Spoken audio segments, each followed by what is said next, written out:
Hey guys, my name is Hiraku Murakami. Welcome back to another video here with NovaEdge Academics. And today we'll be continuing with B3 gas laws. Now let's get right into it. So the whole purpose of this topic is to be able to quantify gas, or to be able to analyze how much gas is in a certain canister.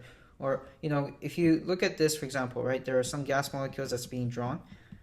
I don't know how much there is, and I want to know how many gas molecules there are. Now, key factors that determine that are pressure, volume, temperature, and of course, moles. And we're going to be covering all of this one by one, okay? So first, let's talk about pressure. And by definition, pressure is just force over area.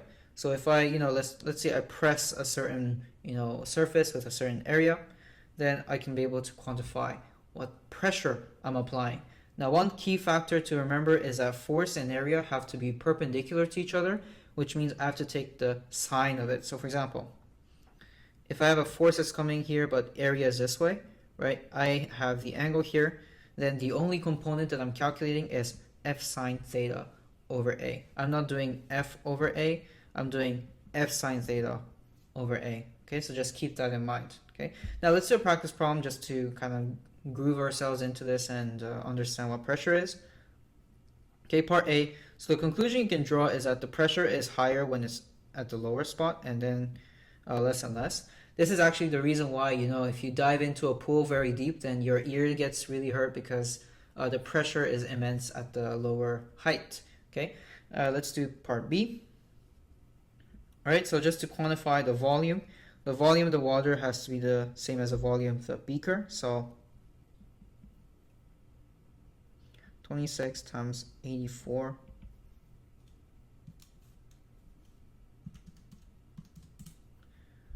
2184 centimeter cube, but I always want to convert it into meter cube, so I have to multiply by 10 to the power of negative 6. That gets me 2.184 times 10 to the power of negative 3 meters cube. Now, how I got this factor of 10 to the power of negative 6, that's something that I'll be covering in another video. These conversions, there's some tricks that you can apply, and it'll be much simpler for you, okay? So that you don't make any mistakes, silly mistakes. So part 2, mass of water. Well, I know the density. Density is equal to m over v. So mass is equal to rho v, which is equal to 1,000 kilogram per meters cubed times by 2.184 times 10 to the power of negative 3 meters cubed, which is 2.184 kilograms of water. Part 3, well, the weight of the water is mg, so 2.184 times 9.81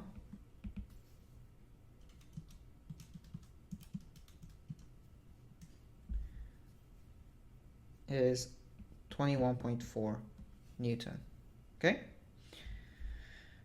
All right, let's cover something called moles. All right, and this is something that we've never introduced before. Maybe you're taking chemistry and you already know what moles are, but just to give an overview, right? So 1 mole, or moles, are something we use to make expression of quantity simpler. And we do this on an everyday basis, right? For example, we say a dozen of eggs, and a dozen means 12 eggs, right? And then we can also have like a decade, right? A decade means 10 years, right? It's just easier. Instead of saying 10 years, we can say just a decade. Or instead of saying 100 years, I can say, a century ago, right? Or something like that, right? It's just much simpler like that, right? So we do the same thing, but for gas. And especially for gas, this is really important that we quantify in terms of moles, right? So a dozen of eggs is 12 eggs. A decade is 10 years. A mole of gas particle is 6.022 times 10 to the power of 23 gas particles, okay? You should know this by heart, but of course it's in the data booklet, so you can always calculate how much there is. Most of the time you're going to express number of particles in terms of number of moles, and you'll see in a second why that's really important, because it just makes everything simpler. Okay, and just to give context here, Na is called the Avogadro's constant, and Avogadro's constant is this.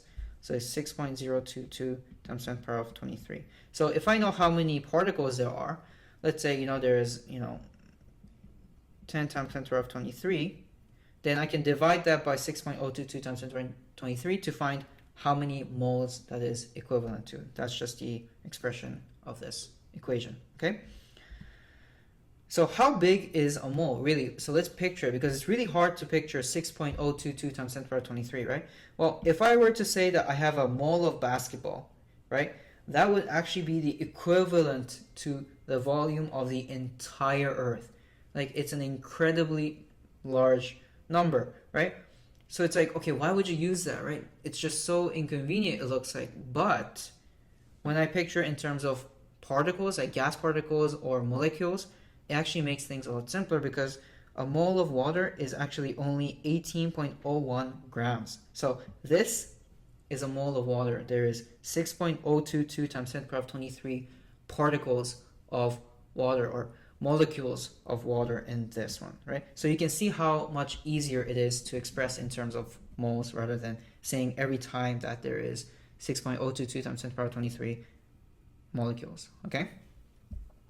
Now I'm going to talk about something called ideal gas law, and this becomes crucial into the entire purpose of this topic, which was how to quantify how much gas is in a canister, right? That's what I talked about as to how to approach this topic. So you know how we have this butane or gas canister? If I want to know how much gas is in it, I have to use the ideal gas law. And well, the basics is there's 3 laws, right, that makes up the ideal gas law. So first is called Avogadro's law, which is saying that if you increase the volume, you're gonna increase the number of moles proportionately, right? So if I double the balloon here, obviously I expect the double amount of gas particles in it, right? So that's just N is proportional to V, okay? But another one is, I have pressure is inversely proportional to volume. So even if I have the same amount of moles of molecules inside, if I press it down and compress the volume, if I'm able to change the volume and compress it down, then regardless, I'm going to have the same amount, right? So there has to be a relationship that describes that, and that is Boyle's law. P is inversely proportional to volume. And last but not least, we have Charles' law, which equates that volume is proportional to temperature. If I increase the temperature from, let's say, 0 to 20 degrees Celsius, things expand, gas expands. So you can see this expansion in volume, okay?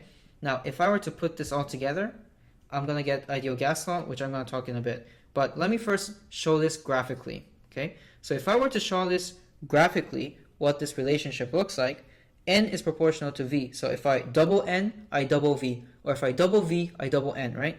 Same thing. So it's going to look like that, right? Now, P is inversely proportional to V. It's going to look something like this. If you plot y is equal to 1 over x, this is what you're going to see in your graphing calculator. So this is the pattern of what it looks like. And V proportional to T is just the same thing as N inversely proportional to V. Okay? Now, ideal gas law. I've been talking about ideal gas law all the time, right? So if I were to combine all those 3, I actually get this expression. PV is equal to nRT. And this is single-handedly the most important equation you're going to use in topic B3, gas laws. Okay? So what is this? Let's go through each of them. P is a pressure. And this is Pascal. This is in terms of Pascal. V is the volume, meters cubed. N is number of moles. T is temperature in Kelvin. And here we have something called gas constant. And this constant is equal to 8.314 joules per mole per Kelvin.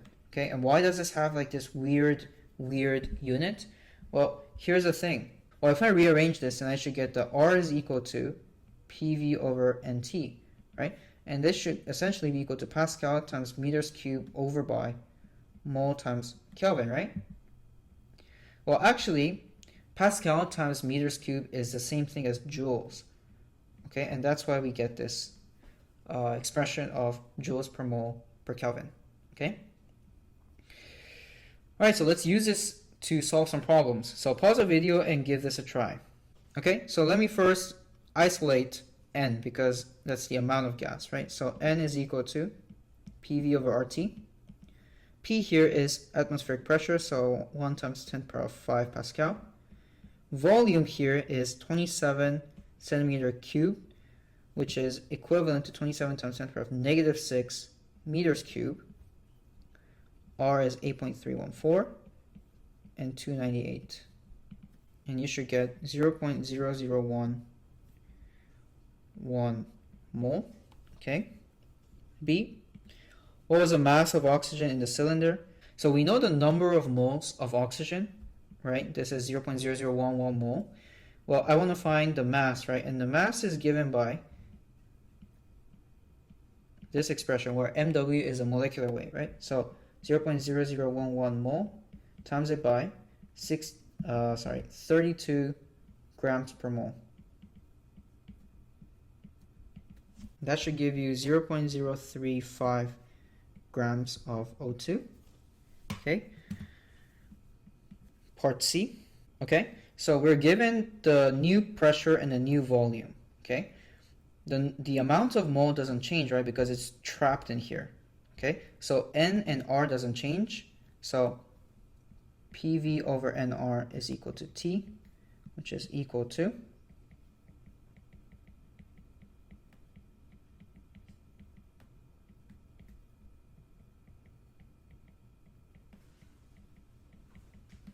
286.9 Kelvin. Okay, so that's the answer. All right, next question. Same thing, N is equal to PV over RT.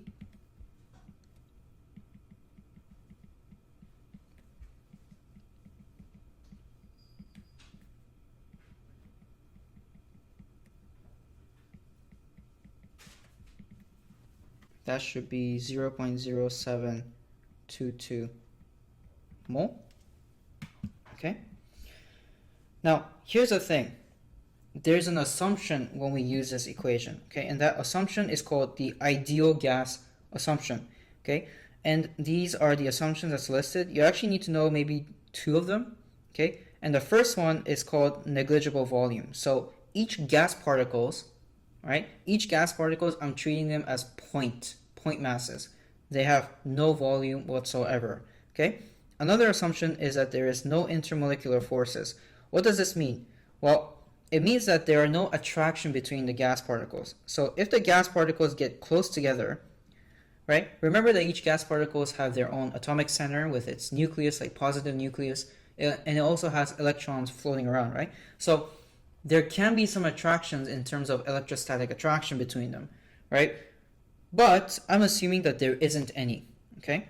And this is really important because if there's attraction, that means I can actually fit more in a given volume, and that's going to screw up the this relationship, okay? I'm also assuming elastic collisions, which means that when gas particles collide, they have elastic collisions, meaning kinetic energy is always conserved, okay? And another one is that they're in random motion. We cannot predict the motion of the gas particles, okay? So let's do another example. We have this new equation called pressure is equal to 1/3 times density times velocity. I can find out the velocity of the gas particles if I know the pressure and the density. I can also find out the pressure if I'm given the density and the velocity. So use this and solve this problem. Okay, so velocity squared is equal to 3p over rho, which is 3 times 1.0 times 10 power of 5 divided by rho here is mass over volume, which is 1.4 times 10 power of negative 3 kilograms over by, okay, and that's equal to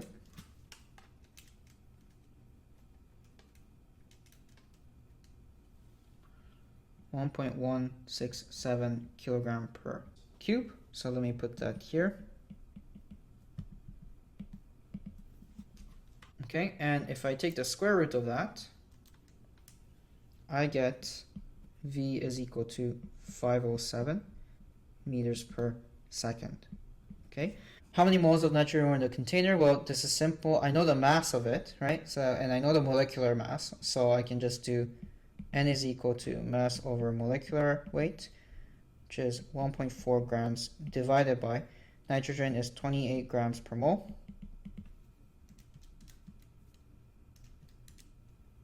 0.05 mole. Let's do C. Calculate the temperature. Well, T is equal to PV over NR.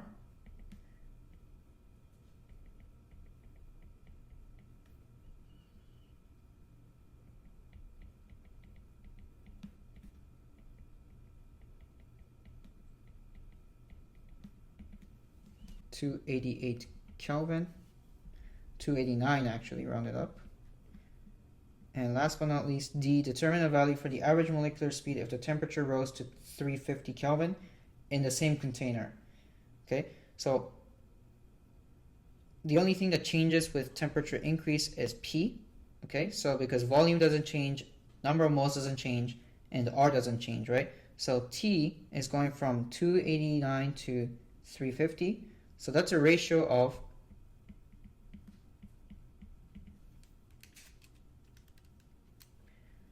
1.211. Okay, ratio, right? As a factor of 1.211 is increasing, which means pressure also increases by 1.211. Okay, so the new pressure is 1.211 times 10 power 5 PA. Okay, and now I have to use this equation back in order to find the velocity. So if you plug this in,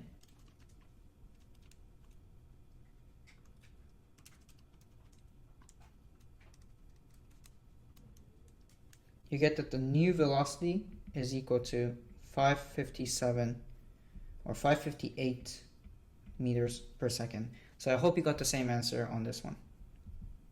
Okay, another question. Okay, so first we have to calculate rho, and rho is equal to mass over volume, right?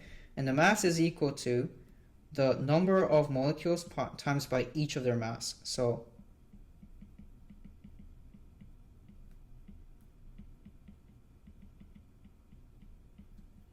and the volume is 0.01,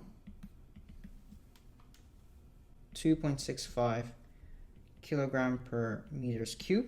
Okay, and so now I can plug in that P is equal to 1 over 3 rho V squared.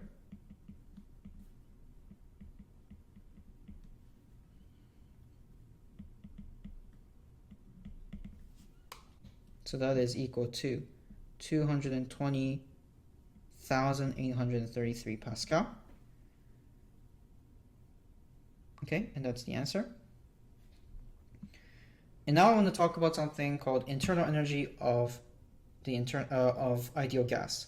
Okay, the internal energy of ideal gas, we have an equation like this, where U, which is the internal energy, is equal to 3 over 2 times nRT, which is equal to 3 over 2 times N kBT. And this is just a simple conversion of N times kB. kB is this. Let me try to get to NR, right? So kB times N is equal to N over NA times R, which is equal to NR. So I hope you see those equivalents there. Okay, and you have to use this in order to find the internal energy of the gas particles. Okay, so as an example, let me do this. Calculate the total internal energy of 1 mole of a monatomic ideal gas at 300 Kelvin. So U is equal to 3 over 2 times nRT. 1 mole, 8.314, 300 Kelvin. Okay, so just by knowing nRT, you can find the internal energy, which is 3741.3 joules. So that's how much internal energy the monatomic ideal gas has at 300 Kelvin.